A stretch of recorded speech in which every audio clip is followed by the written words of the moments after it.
মহাত্মা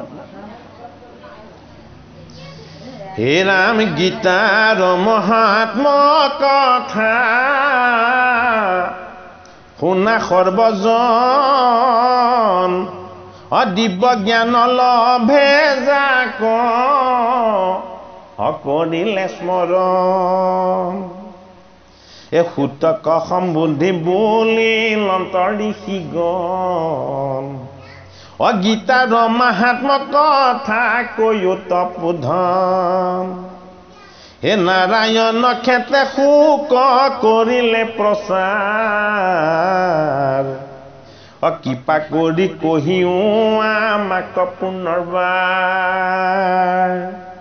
হে সুতনি গদতি শুনি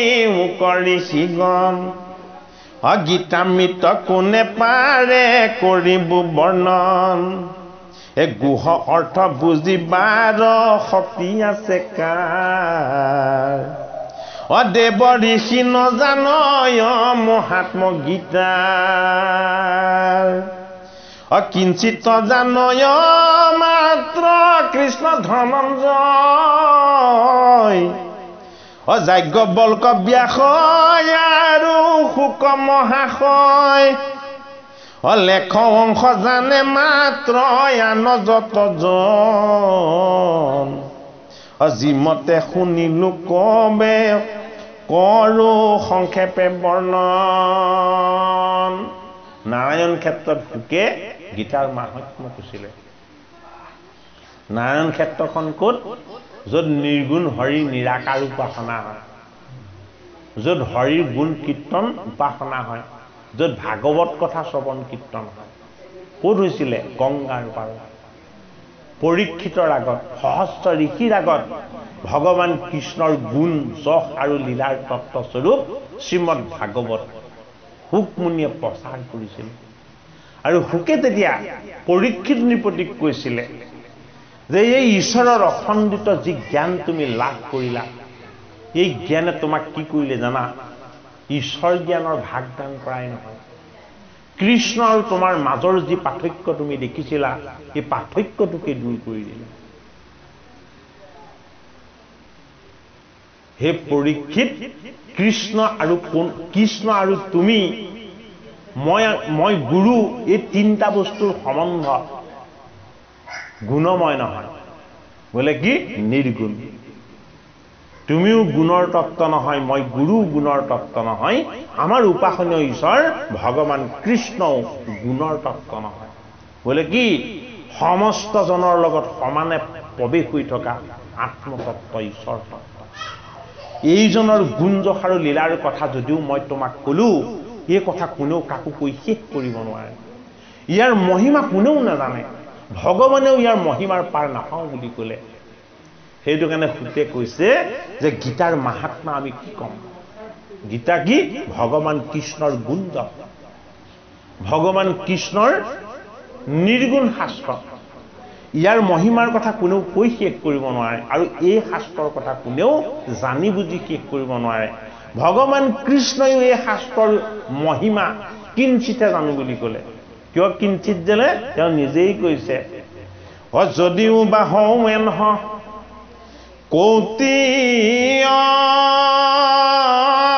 অৱতাৰ হে তথাপি নাপাওঁ কৃষ্ণ নাম মহিমাৰ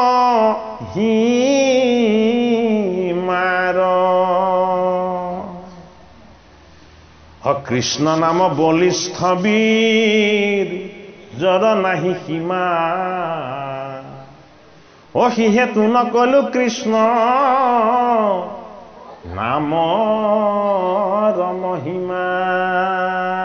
হে অৰ্জুন মই এইবাৰ ক্ষুদ্ৰ ব্ৰহ্ম জীৱৰ তত্ত্বৰে আহি বসুদেৱৰ পুত্ৰ হৈ মই নন্দৰ দুলাল হৈ এই যুদ্ধ ক্ষেত্ৰত যে তোমাক গীতা কলো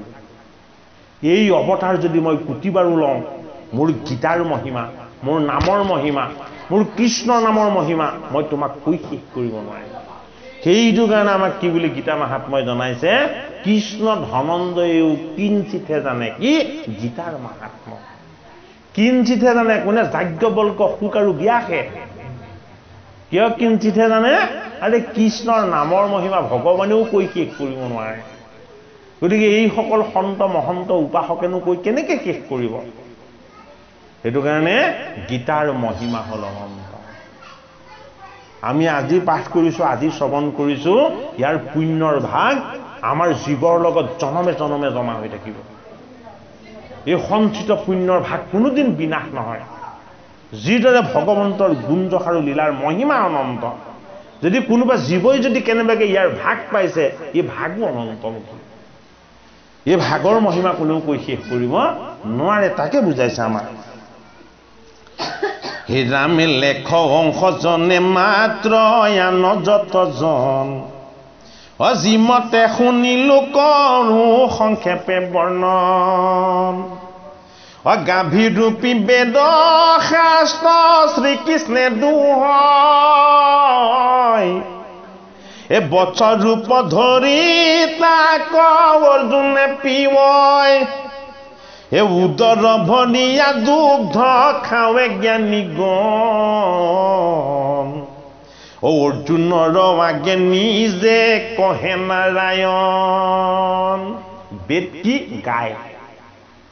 বেদ কি ধেনু এই বেদৰ গাই হলেও গীতা কি গীতা হল গোমাতা কি গোমাতা এজনী গায়ে যদি পোৱালি নিদিয়ে তেতিয়াহ'লে তাৰ দুগ্ধ নোলায় গীতা কি গীতা দুগ্ধ দান কৰোতা গাভীৰূপী যাৰ অমৃত সম্ভাৱনা লগত আছে এইটো কাৰণে ভগৱান কৃষ্ণই হল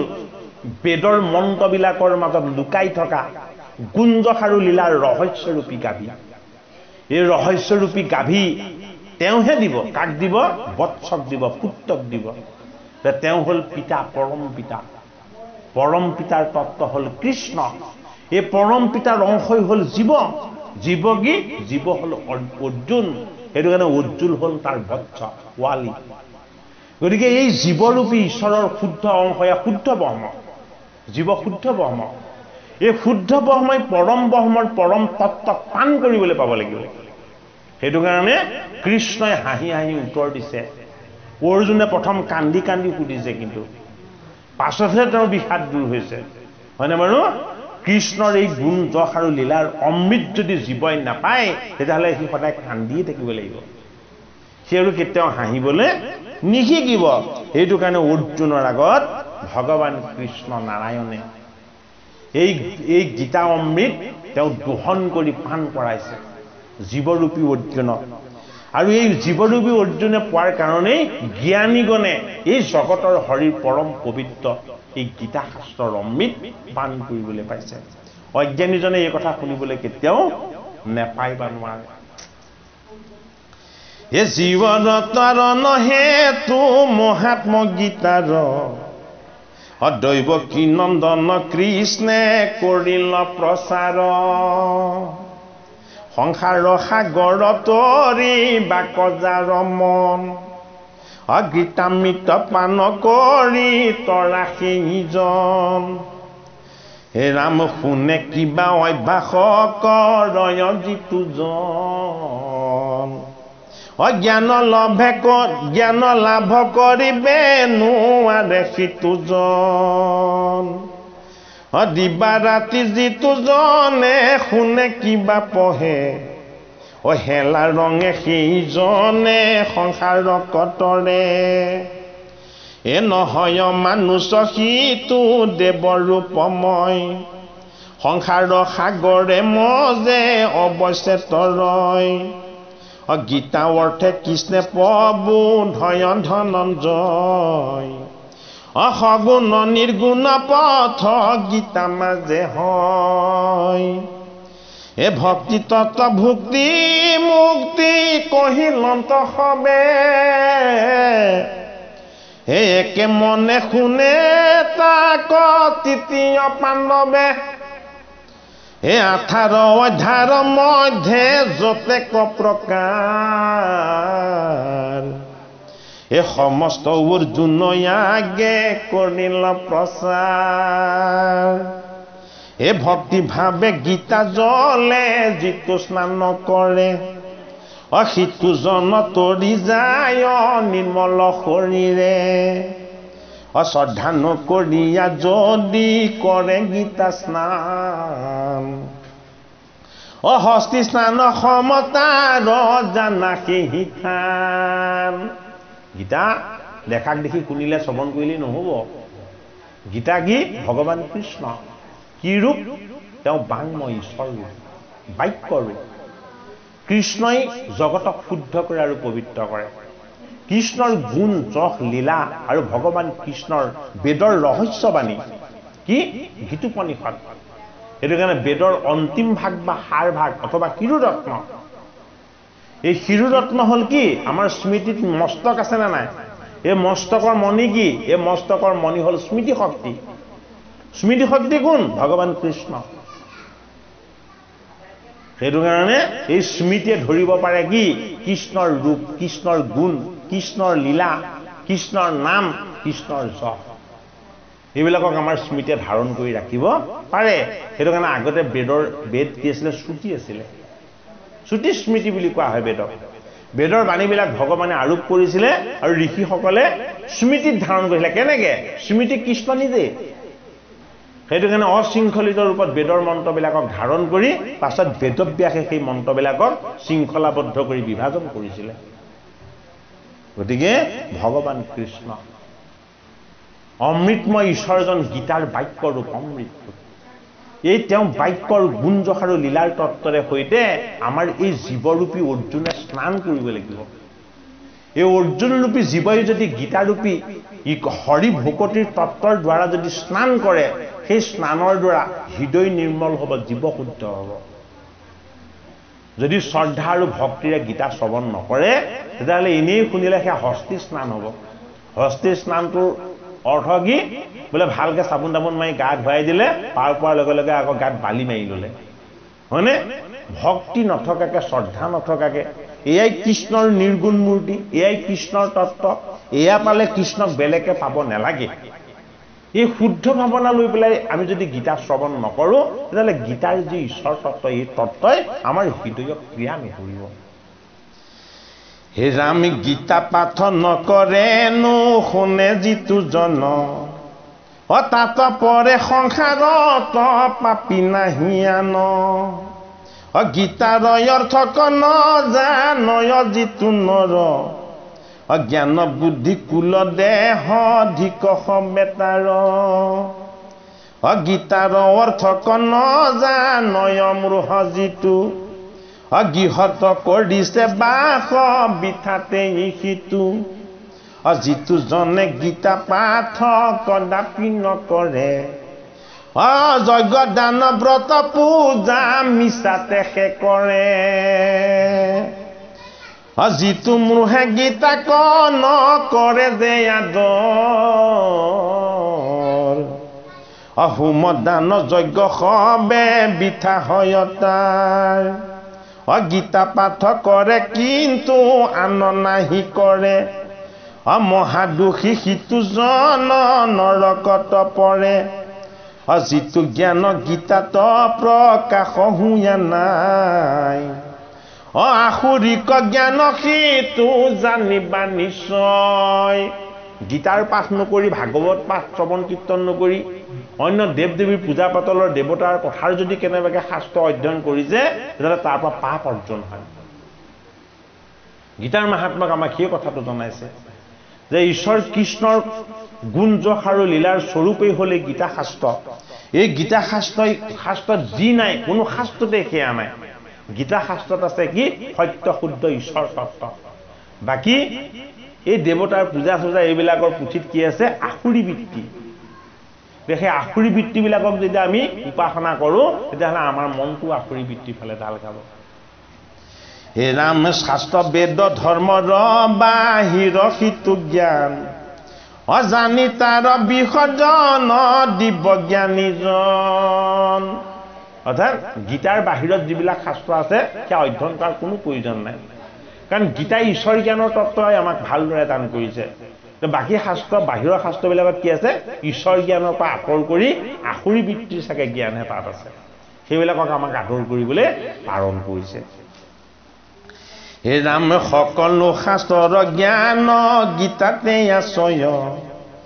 বেদ বেদান্তৰে ধৰ্ম গীতা বহি পঢ়ি পায় যিটো পাঠ কৰে শিৱালয় দেৱ গামে গাৰে তীৰ্থ নদীত কিম্বা শালগাম ঘৰে নেথাকে শত্ৰুৰ ভয় শয়নে সপোনে সদা তুষ্ট নাৰায়ণ সিটোৰ কাৰণে গীতাৰ পাতত কৃষ্ণ সন্তোষ যিমতে দেৱ তীৰ্থ দানত নহয় সেইমতে যিটো জনে ভক্তি ভাৱে গীতা পাঠ কৰে বেদ পুৰাণৰ ফল প্ৰয়াসে ধৰে গীতা পাঠ কৰে যিটো যজ্ঞৰ আগত বৈষ্ণৱৰ মাজত কিম্বা দেৱতা থানত সিদ্ধ পীঠ শিলাৰ আগত যোগ স্থানে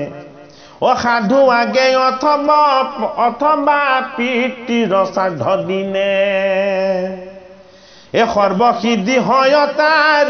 বেদৰ বচন অৰ্জুনৰ আগে নিজে কহে নাৰায়ণ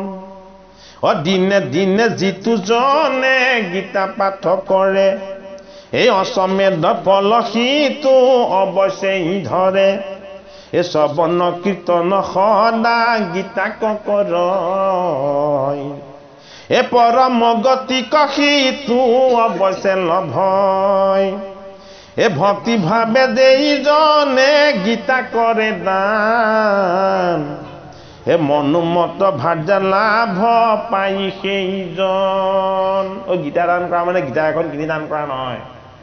এইদৰে গীতা শাস্ত্ৰৰ শ্ৰৱণ কীৰ্তনৰ অমৃত দান কৰিব লাগিব মনোমত ভাৰ্যা মানে পৰিবাৰ নহয়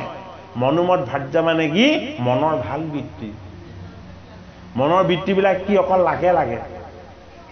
গীতাৰ আশ্ৰয় ল'লে কি হ'ব ইমান প্ৰয়োজন নাই হে প্ৰভু তোমাৰ চৰণ পালেই হ'ল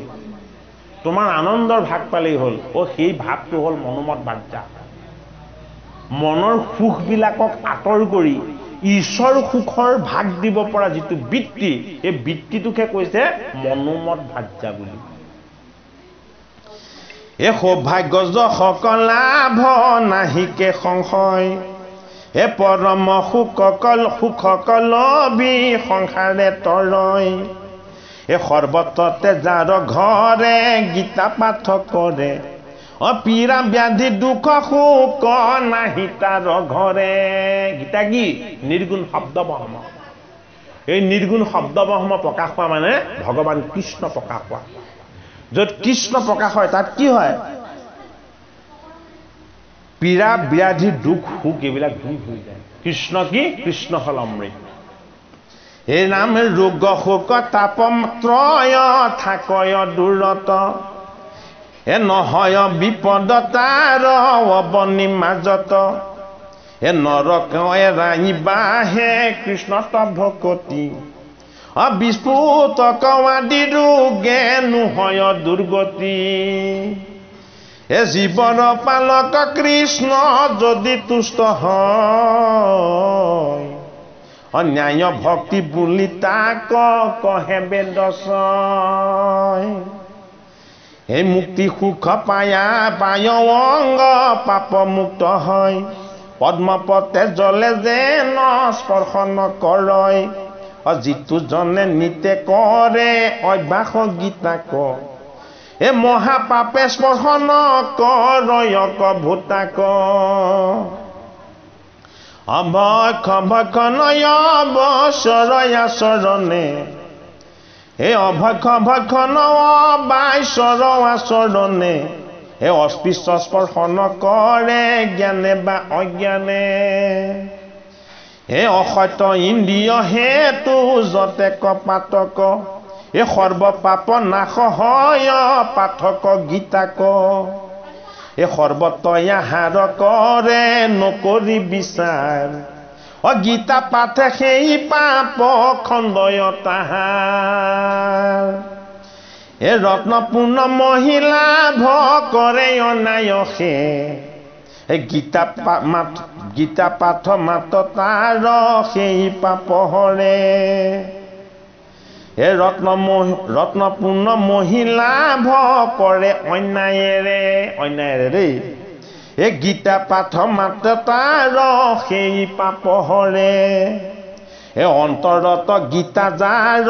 কৰয় ৰমন অসাগ্নিক পণ্ডিতয়ো যাব কিয়াবান অজ্ঞানী ধনী যোগী সিটো অৱশ্যে হুঁয় যিটো সদা হৃদয়ত গীতাক ধৰয় এই সৰ্বকালে যিটো থানে গীতা পাঠ হয় পয়াগাদি সবে তীৰ্থ সেই থানে ৰয় যোগী ঋষি দেৱগণে দেহ ৰক্ষে তাৰ থাক সৰ্বদায় তাৰ দৈৱকী কুমাৰ যিজনে সৰ্বদাই এই গীতা পাঠ কৰে শ্ৰৱণ কীৰ্তন কৰে সেইজনৰ লগত কোনফালে সেইজনৰ লগতে পয়াগ আদি তীৰ্থবিলাকে আহি স্থান লৈ থাকে তীৰ্থ কৰিবলৈ তেওঁ যাব নালাগে তীৰ্থ আহি তেওঁ হৃদয়ত স্থান লয় আৰু কি হৈ থাকে দৈৱকী দেৱগণ দেৱতাসকল তেওঁৰ লগত কি হৈ থাকেহি হাতত অস্ত্ৰ ধৰি ৰক্ষক হৈ থাকেহি কিয় ৰক্ষক হৈ থাকেহি সেইজনৰ লগত দৈৱকী নন্দন কৃষ্ণ থাকে হে ৰামে ধ্ৰুৱ আদি পাৰিষদ নাৰদ গোসাঁই সৰ্বদা গীতাৰ আগে অৱস্থান নহয় এতিয়া আমিতো দেখা নাই ধ্ৰুৱ অহা নাৰদ অহা চাৰি সিদ্ধ অহা সনক সনন্দ সনাতন সুনন্দ আদি অহা আমি দেখিছো জানো আমি নাই অহা আমি নেদেখো কিয় আমাক থাকিবৰ কাৰণে গুণময় স্থান লাগে সেইসকলক থাকিবৰ কাৰণে নিৰ্গুণ স্থান লাগে হয়নে আমাৰ লগত অহা আত্মাৰ লগত পৰমাত্মাৰ লগত সেইসকল পাৰিষদ বহি আছে সেই পাৰিষদসকল কৃষ্ণৰূপী পৰমাত্মাৰ কাষত বহি তেওঁক স্তুতি কৰি উপাসনা কৰি আছে সেইটো কাৰণে য'ত গীতাৰ পাঠ হয় গীতা পাঠ হলে কি হয় কৃষ্ণ প্ৰকাশ হয় কৃষ্ণ প্ৰকাশ হলে আমি নেদেখা পাৰিষদ সকলেও তাত যেন দেখা দিব বিচাৰে এইয়া গীতাৰ মহিমা আমাক জনাইছে বোলে কি গীতা পাঠ কৰিলে ভগৱন্তৰ পাৰিষদ আৰু ভগৱান সমস্তজনক তুমি একত্ৰি সেৱা কৰিবলৈ পাবা এই পঢ়ে শুনে কিম্বা অৰ্থ কৰয় গীতাৰ এই অৱস্থান কৰে কৃষ্ণ সহিত তাহাৰ নাৰায়ণ বদতি শুনিও ধনঞ্জয় হৃদয়ৰ ধন গীতা জানিবা নিশ্চয় এই গীতা মাত্ৰ সৰ্বোত্তম জ্ঞানৰ আধাৰ অতি লোক পালো মই আছয়ে গীতা গীতা হে পৰম পদ গীতোত্তম স্থান গীতাৰ পৰম বিদ্যা ব্ৰহ্মৰূপী মান গীতাৰ গোপন তথ্য শুনা ধনঞ্জয় যাহাৰ কীৰ্তনে সৰ্ব পাপ মুক্ত হয় অৰ্জুনক ভগৱান কৃষ্ণই জনালে বোলে কি মই যে তোমাক গীতা কলো এই যুদ্ধত যিমান যি বধ নহওক কিয় তোমাৰ কোনো পাপ নহয় কিয় পাপ নহব মই পাপ নাইকিয়া কৰিব পৰা যি পুণ্যৰ অভ্যুদয় হ'ব পৰা মোৰ যি নিৰ্গুণ তত্ত্ব মই তোমাক গীতাৰ ৰূপত আকুতি কৰি দিছো গতিকে যদি আমি গীতা শ্ৰৱণ কীৰ্তন কৰো আমাৰ আগৰ জন্মবিলাকৰো যি সঞ্চিত পাপ আছিলে এই জন্মৰ পাপটো দূৰ হ'বই আগৰ জন্মৰ সঞ্চিত পাবো গীতাৰ শ্ৰৱণ কীৰ্তনৰ দ্বাৰা আমাৰ পৰা দূৰ হ'ব হে নামি গংগা গীতা গয়াও সাবিত্ৰী গীতা সত্যা হে অৰ্ধ মাতা সীতাও ভগ্নী পতিব্ৰতা হে নন্দ বেদত্ৰয়ী ব্ৰহ্ম বিদ্যা সন্ধাত্ৰয় সৰ্বকালে কৰি আছে গীতাতে আশ্ৰয় এইবিলাক গীতাৰ নাম গীতাৰ এটা নাম কি গীতাৰ এটা নাম হ'ল গংগা গীতা অৰ্ধ মাত্ৰা সীতা ভৱগ্নি মানে কি ভৱ মানে মায়া অগ্নি মানে কি মায়াক দহন কৰিব পৰা শক্তি সেইটো কাৰণে গীতাৰ এটা নাম কি ভৱগ্নি মায়াৰ অগ্নিক বিনাশ কৰিব পৰা শক্তি পৰমাত্মা সেইটো মানে কি পতিব্ৰতা পতি কি পতি হল পৰমেশ্বৰ কোন কৃষ্ণ এই কৃষ্ণৰ ব্ৰত কি এই কৃষ্ণৰ ব্ৰত হল তেওঁক কৰা উপাসনা গীতাই তেওঁকে উপাসনা কৰিছে সেইটো কাৰণে গীতাৰ এটা নাম কি পতিব্ৰতা গীতাৰ এটা নাম কি বুলি কৈছে সাবিত্ৰী সাবিত্ৰী মানে কি যাৰ বৃত্তিত সদায় সততা থাকে যি বৃত্তিত কোনো কৰ্মৰ স্পৃহা নাথাকে আৰু লোভৰ লালসা নাথাকে সেইটো কাৰণে গীতাই কি কৰ্ম বন্ধনৰ পৰা জীৱক মুক্ত কৰে সেইটো কাৰণে গীতাৰ এটা নাম কি সাবিত্ৰী আৰু গীতাৰ এটা নাম কি বুলি কৈছে সত্য সত্য মানে কি যি পৰম সত্যৰ সন্ধান দিয়ে সেয়া হল সত্য গীতাই কি সত্যৰ সন্ধান দিলে যে কৃষ্ণই সত্য আৰু কৃষ্ণই জীৱক সমস্ত পাপৰ পৰা মুক্ত কৰিব পাৰে এই সত্যৰ সন্ধান দিয়াৰ কাৰণে গীতাৰ এটা নাম কি সত্য সেইটো কাৰণে গীতাৰ নাম শ্ৰৱণ কীৰ্তন হলেও ভগৱান কৃষ্ণৰ এই গুণ প্ৰকাশ হয় হে ৰাম নন্দ বেদত্ৰয়ী ব্ৰহ্ম এ বিদ্যা সন্ধ্যাত্ৰয় এ সৰ্বকালে কৰি আছে হে গীতাতে আশ্ৰয় গীতাৰ এটা নাম কি ব্ৰহ্মবিদ্যা ব্ৰহ্মবিদ্যা মানে কি পৰম ব্ৰহ্মৰ যি পৰম তত্ত্ব এই পৰম তত্ত্বৰ যি গোপন ৰহস্য এই ৰহস্যই হল কি ব্ৰহ্মবিদ্যা কোনে জানে পৰম ব্ৰহ্ম কৃষ্ণই জানে ব্ৰহ্মবিদ্যাৰ স্বৰূপ প্ৰকাশ কৰি দেখুৱালে ক'ত বিশ্বৰূপত মুদেই সকলো নিহিত হৈ আছে এই ব্ৰহ্মবিদ্যা এই ৰাম মূল মাজে আন নাম আশ্ৰয় যতে ক এ শুদ্ধ মনে স্মৰণ যি কৰয় প্ৰত্যেক অজ্ঞান সিদ্ধি লাভ পাৱে পৰম পদক এ প্ৰকৃতি স্বৰূপ বুলি জানিবা গীতাক এই সমস্ত অসমে গীতাই অৰ্ধ পাঠ কৰে গোদান ফল সিটো তথাপিও ধৰে গোদান মানে কি আমাৰ গাইজনী দান দিয়া নহয় গোপদে কি গোপদে গোবিন্দ গোপদে কি গোপদে গীতা গোপদে কি গোপদে ভাগৱত গোপদে কি গুৰু চৰণ সেৱা সেইটো কাৰণে গোদান মানে ভগৱন্তৰ ৰহস্যৰ ভকুতিৰ ভাগ জীৱক দান কৰা হে ৰামে তিনি ভাগ পাঠে সেই যুগ ফল পায় গংগা স্নান ফল লভে পাতে ভাগ ছয় অধ্যায় 2 গীতা যদি নিতে পাঠ কৰে ইন্দ্ৰলোকে বাস কৰে সেই সাধুনৰে নিতে অধ্যায়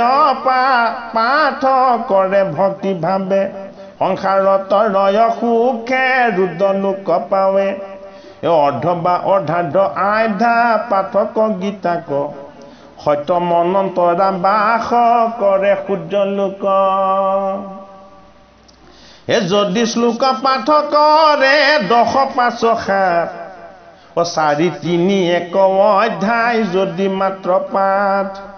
চন্দ্ৰলোক বাস হয় অযুত বছৰ সংসাৰৰ দুখ কণ পাৱে সিতুনৰ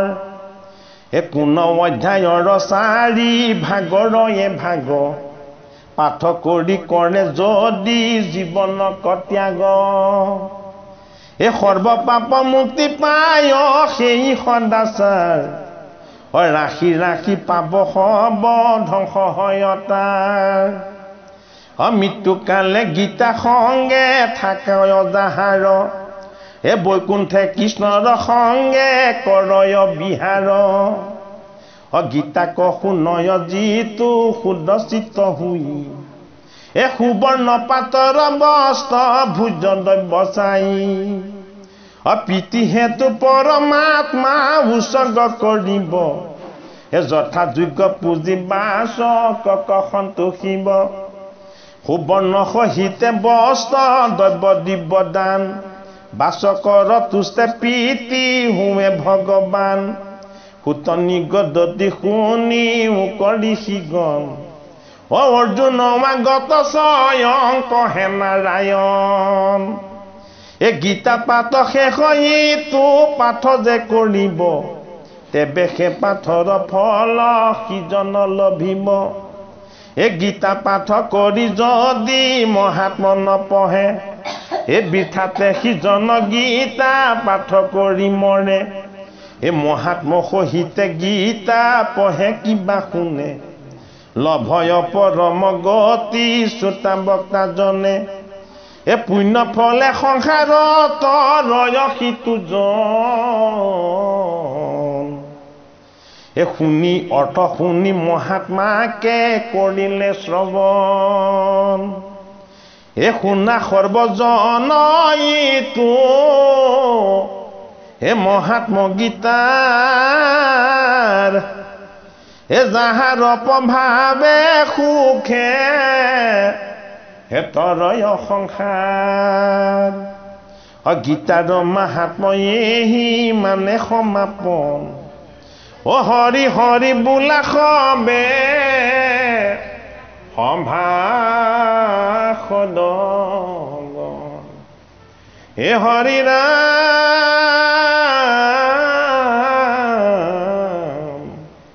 ৰাম ৰাম হে শুনা সৰ্বজন ইটো মহাত্ম গীতাৰ এ যাহাৰ প্ৰভাৱে সুখে তৰয় সংসাৰ গীতাৰ মাহাত্ম্যই মানে সমাপন ও হৰি হৰি বোলা সবে সম্ভাষণ হৰি ৰাম ৰাম হৰি জয় ৰাম জয় নাৰায়ণ জয় কৃষ্ণ জয় জগত গুৰু শ্ৰীমন্ত শংকৰ হৰি ভকতৰ জানা যেন কল্প তৰু তাহান্ত বিনাই নাই নাই নাই আমাৰ পৰম গুৰু ৰাম আমাৰ